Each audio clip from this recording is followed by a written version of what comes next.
Hello नमस्कार। म कार्यक्रम प्रस्तुता मनोज तिवारी। आज पनि म हजुरहरूको माझमा सदाको भन्दा फरक खालको र हजुरहरूलाई इन्फर्मेटिभ हुने खालको भिडियो लिएर हजुरहरूको माझमा साभार भएको छु। आजको मुख्य विषय अन्तर्गत रहेर कुरा गर्दाखेरि म वैदेशिक रोजगारमा सेक्युरिटी सेक्टरको फिल्डमा आउँदाखेरि के कस्तो खालको प्रक्रिया अपनाएँ र आइसकेपछि यहाँ के हुने गर्दछ र स्यालेरी कति दिनेछ भन्ने सन्दर्भलाई लिएर कुरा गर्न गइरहेको छु। कृपया यो भिडियो स्क्रिप्ट नगरिकन हेरिदिनु हुनको लागि विनम्र अनुरोध गर्दछु र लाइक, कमेन्ट, सेयर, सब्सक्राइब गरी एकदम हौसला बढाइदिनु हुनको लागि विशेष अनुरोध गर्दछु ताकि यस्तै खालका फरक इन्फर्मेटिभ खालका भिडियोहरू पछिसम्म देख्न पाउनुहुनेछ। हजुरहरूलाई पनि केही सहयोग मिल्नेछ भन्ने अपेक्षा गर्दै आजको टपिक अन्तर्गत कुरा गर्न गइरहेको छु। विशेषतः म दुबईमा यो सेक्युरिटी सेक्टरमा आउनुभन्दा पहिला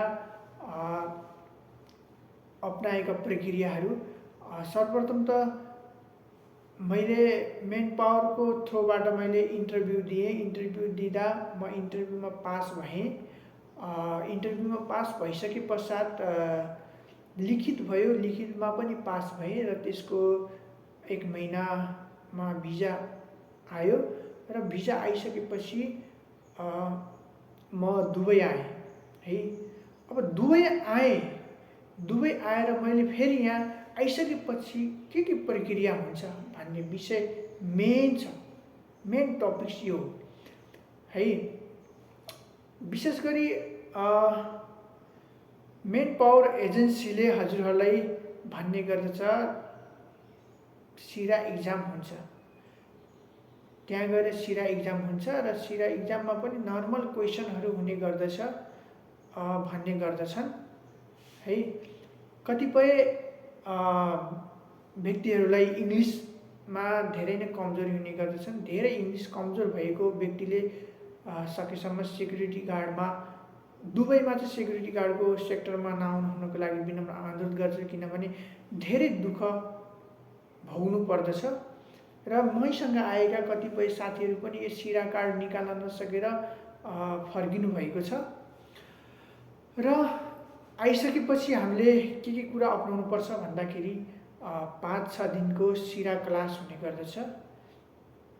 जस्तै तपाईँलाई मैले देखाइदिन गइरहेको छु। मैले यो सिरा हो। सेक्युरिटी गार्डमा काम गर्नुभन्दा पहिला हजुरहरूलाई यो कार्ड निकाल्नलाई बहुत आवश्यक रहेको हुन्छ। यो भनेको एउटा अथोरिटी, यो कार्डद्वारा हामीलाई अथोराइज मिल्ने गर्छ भने आउनुहोला। यसको लागि धेरै नै राम्रो छ र तपाईँहरू इङ्ग्लिस छ या सामान्यतया इङ्ग्लिस बोल्दछ। यदि बाइचान्स यो कार्ड निकाल्न नसकेको खण्डमा हामी सिधै घर रिटर्न हुनुपर्ने हुन्छ। तसर्थ विशेष ध्यान दिएर विशेष कुरा बुझेर आउनु हुनको लागि विनम्र अनुरोध गर्दछु।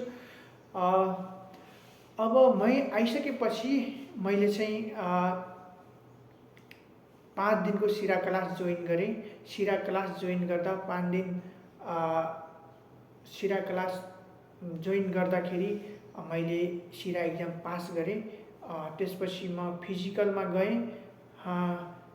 नै फिजिकल इक्जामसँगै फिजिकल पनि चल्यो र फिजिकल र इक्जाम एकैसाथ पास गरेँ र सिरा कार्ड पाइसकेपछि मात्र मैले जब पाएँ।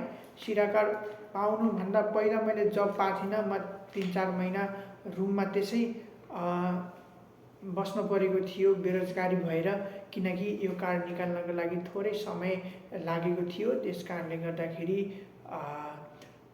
काममा पनि बाधा व्यवधान आइरहेको थियो र मसँगै आउनुभएको कतिपय साथीहरू यो कार्ड निकाल्न नसकेर घर फर्किनुभयो। यति दुःख पीडा, कति विडम्बना, कति नरमाइलो लागिरहेको थियो। तसर्थ म यति हजुरहरूलाई यो भिडियोद्वारा यति इन्फर्मेटिभ भिडियो मिल्नेछ, यो भिडियोद्वारा हजुरहरू यति सचेत बन्नुहुनेछ भन्ने आशा लिएको छु। कृपया तपाईँहरूसँगले सजिलैसँग सिरा इक्जाम पास गर्न सक्नुहुनेछ भन्दै फेरि स्यालेरीको विषयलाई जोड्न गइरहेको छु। विशेष गरी दुबईमा स्यालेरीको हिसाबले कुरा गर्दाखेरि डिपिएस र पिएचबिडी र ट्रान्सगार्ड यी विभिन्न सेक्टरको सेक्युरिटी गार्डमा चाहिँ फरक फरक खालको स्यालेरी हुने गर्दछ। डिपिएस सेक्युरिटीको खण्डमा 2200सम्म हुने गर्दछ, पिएचबिडीको खण्डमा 3500सम्म हुने गर्दछ, ट्रान्सगार्डको खण्डमा लगभग ट्रान्सगार्ड र पिएचबिडीको स्यालेरी भनेको 3000 र त्योभन्दा कम पनि हुने गर्दछ। सबै कम्पनी एकै नाचमा हुँदैन।